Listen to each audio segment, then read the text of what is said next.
સુરતની લીંબાદ પોલીસે 1 વર્ષ પહેલા યુવાને કરેલા આપઘાત મામલે 2 પરિણીતા સામે ગુનો દાખલ કરી તપાસ હાથ ધરી છે. તો હાલ 1 પરિણીતા ઝડપાઈ છે.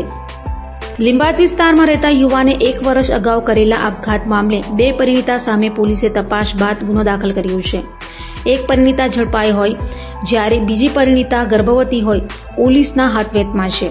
સુસાઇડ નોટમાં યુવાને ઉલ્લેખ કર્યો હતો કે નીલમ અને શીતલ બંનેએ પૈસા પડાવ્યા હતા. લીંબાદ વિસ્તારમાં 1 વર્ષ પહેલા થયેલી આત્મહત્યાના કેસમાં પોલીસ તંત્રએ કાર્યવાહી કરી છે.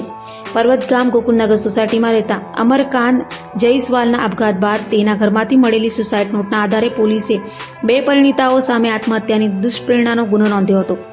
વધુમાં 1 વર્ષ પહેલા તેમની જ સોસાયટીમાં રહેતી પરિણીતાઓ નીલમ ઉમેશભાઈ યાદવ અને રામશંકર ગુપ્તાની દીકરી શીતલ ગુપ્તા સાથે તેઓ સંપર્કમાં આવ્યા હતા.